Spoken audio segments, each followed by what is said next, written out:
Adanya dugaan alih fungsi lahan yang tak sesuai dengan tata ruang menyebabkan longsor di Cisarua. Lebih lengkap kita bahas bersama anggota DPR dari Komisi 4, fraksi Partai Demokrat, Pak Herman Khairun. Selamat malam.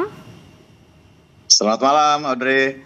Ya, dan ada juga di studio dengan pengampanye urban berkeadilan dan tim riset Wahana Lingkungan Hidup Indonesia atau WALHI, Mas Wahyu Eka Setiawan. Mas Wahyu, selamat malam. Selamat malam. Saya mau tanya dulu ke WALHI, Mas Wahyu, apa benar dari pengamatan Anda sampai kejadian kemarin di hari Sabtu longsor terjadi di Cisarua, Kabupaten Bandung Barat ini disebabkan utamanya karena alih fungsi lahan di sana? Ya, pastinya ketika kita bicara landslide ataupun longsor itu pasti karena ada alih fungsi di atasnya. Kita bisa bayangkan alam itu seperti rambut kita.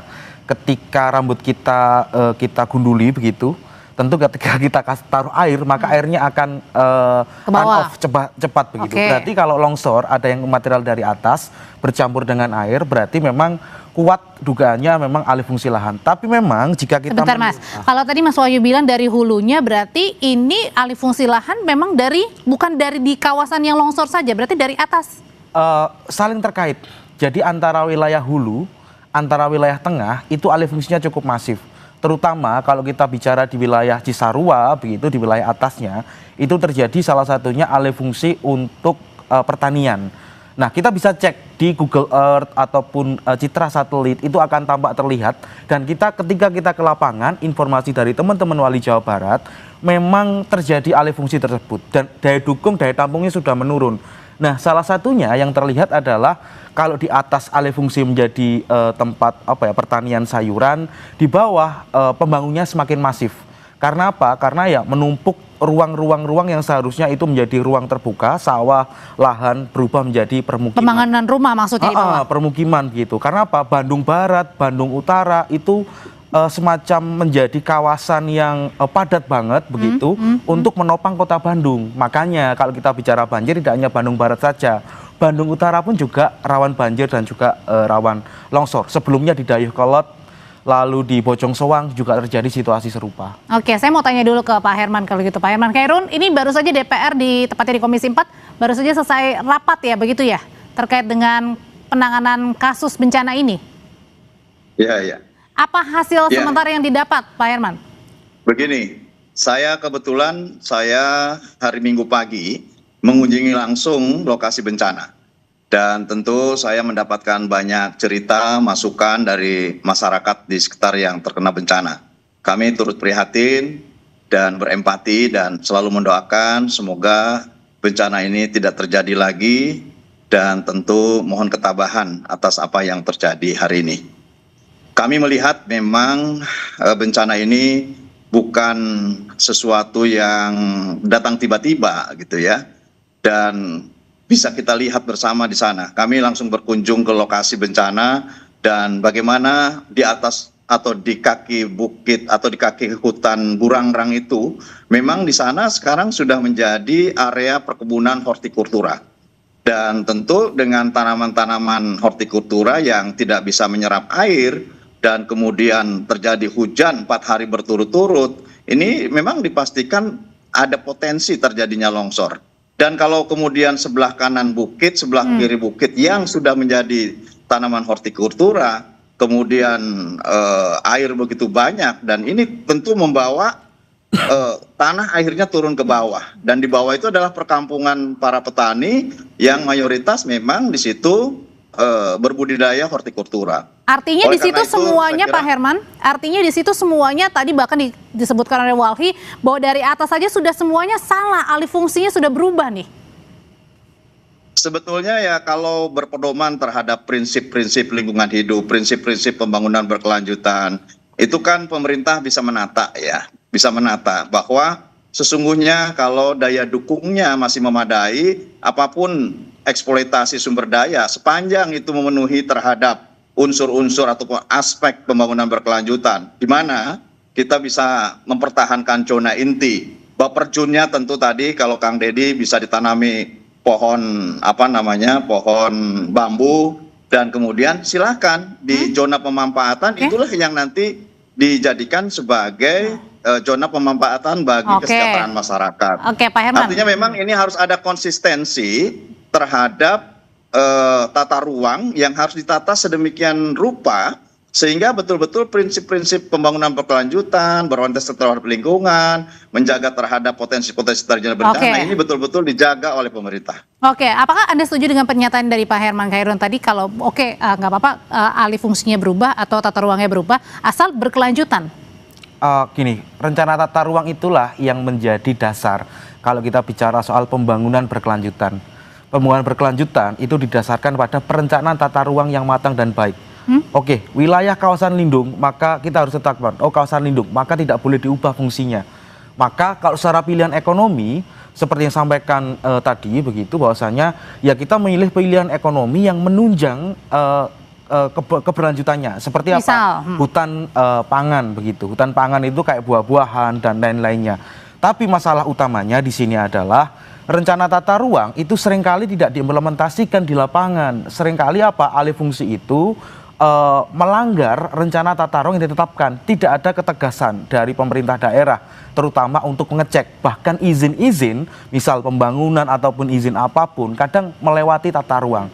Jadi paradigma rencana tata ruang yang sudah ditetapkan, ini kawasan konservasi, kawasan ekonomi. Maka seringkali yang terjadi adalah harusnya ekonomi itu mengikuti tata ruang, tapi paradigmanya dibalik. Tata ruang yang mengikuti ekonomi. Makanya perubahan rencana tata ruang dari yang sebelumnya, di tahun sebelumnya hingga sekarang pada tata ruang yang baru 2024 begitu, itu banyak terjadi tumpang tindih kawasan. Salah satunya kawasan lindung, ada kawasan ekonomi, tumpang tindih di situ. Kalau terjadi tumpang tindih perubahan alih fungsi tadi, kalau gitu pertanyaan selanjutnya Pak Herman Khairun, ini siapa yang harus disalahkan? Apakah bisa meneliti siapa yang harus disalahkan? Karena kan pasti ini izin-izin ini sudah lama ya, bukan belakangan baru terjadi, pasti sudah banyak dan sudah lama juga ini kemudian di ACC. Gimana cara menindaknya? Tetap bersama kami di Sapa Indonesia Malam. Pertanyaan saya sebelumnya, Pak Herman Khairun, kalau gitu pertanyaannya, bisakah kita mengetahui siapa yang harus bertanggung jawab? Karena pasti alih fungsi lahan ini bukan hanya di ACC oleh 1-2 pihak aja, dan bukan hanya 1-2 pengembang atau kontraktor yang kemudian melakukan hal itu. Ini proses panjang ya, dan proses panjang inilah yang kemudian menyebabkan terjadinya bencana saat ini. Kita tidak bisa juga dalam situasi seperti ini menyalahkan siapapun. Namun tentu ini harus menjadi proses pembelajaran untuk kita bahwa sesungguhnya menjaga lingkungan alam itu penting. Di mana tadi saya katakan konsisten terhadap tata ruang ini harus kita jaga bersama. Berarti tidak bisa dipidana, maksudnya tidak bisa dibawa ke ranah pidana ini? Ya silakan bagi aparat penegak hukum bisa untuk mencari tahu sebetulnya apa yang terjadi di balik semua ini gitu ya. Ya bisa saja. Kalau kemudian aparat penegak hukum menemukan bahwa terjadinya penembangan liar dan kemudian pengalih fungsian kawasan yang di luar peruntukannya, ya tentu silakan, itu aparat penegak hukum yang bisa menentukan terhadap salah atau tidak salah gitu. Oke, kalau gitu dari Walhi sendiri, mulai dari mana kira-kira untuk menentukan unsur pidana dan mulai dari mana juga siapa kira-kira yang terlibat? Susah nggak itu pertanyaan? Sangat susah sekali kalau kita bicara pada ranah pidana ya. Kalau kita bicara lingkungan, ini bicara soal prinsip pertanggungjawaban mutlak. Dan di dalam undang-undang lingkungan itu ada prinsip kehati-hatian, precautionary principle begitu. Dan ini memang menjadi tanggung jawab pemerintah begitu. Terutama pemerintah ini kan sebagai wakil rakyat begitu, yang memang mereka punya akses, punya wewenang untuk membuat satu kebijakan, dan mereka punya cara untuk melakukan implementasi. Yang menjadi pertanyaan saya adalah, kenapa baru terjadi bencana mereka kaget begitu? Kenapa tidak dari dulu-dulu? Walhi sudah mengingatkan sejak 10 tahun yang lalu, terutama di wilayah Bandung begitu, Kabupaten Bandung, di wilayah Bogor, dan wilayah-wilayah lainnya pasca bencana Garut dulu. Kita sudah mengingatkan, evaluasi tata ruang. Rencana tata ruang Jawa Barat evaluasi. Artinya karena tetap di ACC untuk kemudian diberikan di ACC untuk diberikan penataan, perubahan jadi menyebabkan? Itu masalahnya gini, jadi di level pemerintahan kadang pemberian izin itu nggak ngelihat rencana tata ruangnya begitu, kayak mereka tutup mata begitu saja. Asal ekonomi aja. Asal ekonomi, asal jalan aja. Dan ini kan yang menjadi pertanyaan adalah bagaimana keterhubungan antar stakeholder begitu, karena di situ ada dinas yang memberikan izin, ada dinas lingkungan, bagaimana peran mereka, bagaimana peran juga gubernur, bagaimana peran juga bupati, wali kota yang ada di wilayah-wilayah tersebut untuk bertanggung jawab atas kondisi itu. Tentu di sini ya mereka menjadi bertanggung jawab begitu. Karena apa? Karena mereka membiarkan proses-proses tutup mata ini berlangsung hingga hari ini, hingga menyebabkan bencana. Kenapa ketika bencana baru kita sadar? Kenapa nggak dari dulu-dulu ketika sudah diingatkan ada bencana pertama, bencana kedua, kenapa baru yang paling parah mereka kaget begitu? Ini kan menjadi pertanyaan kami. Berarti artinya Anda juga mau mengatakan bahwa kejadian alih fungsi lahan ini bukan hanya terjadi di Kabupaten Cisarua, tetapi apa yang terjadi di banjir di Jakarta sampai dengan sekarang, kemudian juga apa yang terjadi kemarin di Sumatera dan juga Aceh, ini karena semuanya alih fungsi lahan semua. Alih fungsi dan bentuk dari akumulasi perampasan ruang yang terus-menerus terjadi. Tidak hanya di Jawa Barat, di Jawa Tengah kemarin Purwokerto, di Kudus, bahkan di Jawa Timur. Itu menjadi bukti kalau memang kita setengah rentan situasi seperti ini. Dan kalau kita bicara soal krisis iklim, ya ini bagian dari krisis iklim yang berpadu dengan situasi di bawah, di mana ada alih fungsi, daya dukung, daya tampung tidak memenuhi, dan ini bukan lagi natural disaster, tapi man-made disaster begitu, yang bencana disebabkan manusia, terutama juga faktor struktural. Kalau disebabkan oleh manusia, Pak Herman Hairun, tadi dikatakan bahwa memang apa yang kita alami belakangan ini di akhir tahun 2025 sampai di awal tahun, di mana-mana bukan hanya banjir di Jakarta, ada juga kemarin di Aceh dan Sumatera banjir longsor, sekarang di Kabupaten Cisarua dan masih banyak daerah lainnya, ini karena disebabkan oleh alih fungsi lahan semuanya. Kalau gitu bagaimana ke depan tadi dikatakan prosesnya agar tadi dipatuhi semuanya dan tidak selalu asas cuan saja? Ya ini kan sekali lagi saya menekankan, ini adalah ketidakkonsistenan terhadap kebijakan tata ruang. Karena kepemilikan tanah atau hak atas tanah itu kan ada hutan lindung. Kalau hutan lindung mutlak bahwa itu memang dikuasai pemerintah dan dijaga oleh negara sebagai kawasan zona inti yang tidak bisa dipergunakan oleh siapapun. Yang itu dijaga. Namun bagaimana dengan hak atas tanah yang dimiliki oleh warga? Kan mereka juga butuh hidup, butuh penghidupan dan lain sebagainya.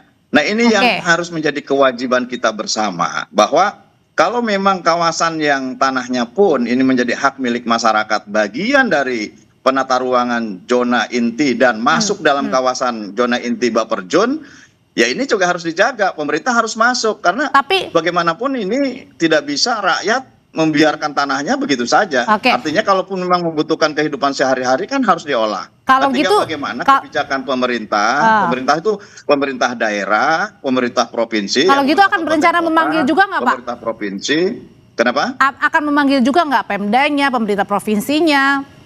Ya ini kan sudah turun semua kan, Pak Deddy Mulyadi kan tadi sudah menyampaikan pernyataannya juga.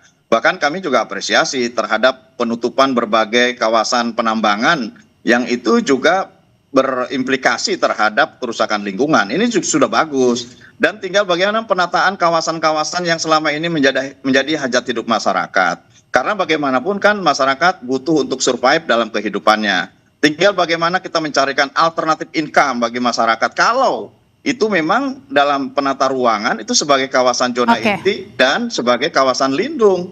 Dan ini harus dibicarakan gitu ya, sehingga kemudian tidak semua kawasan pada akhirnya daya dukungnya lebih kecil daripada zona pemanfaatan. Ini kan bahaya. Dan pada akhirnya tadi perikatan antara tanah air yang diikat oleh keberadaan hutan lindung di sana tidak cukup mampu untuk menahan terjadinya longsor pada saat dan ini. Akhirnya terjadi bencana di mana-mana. Terima kasih kalau gitu Pak Herman Hairun, Mas Wahyu juga terima kasih dari Walhi. Selamat malam Bapak-bapak.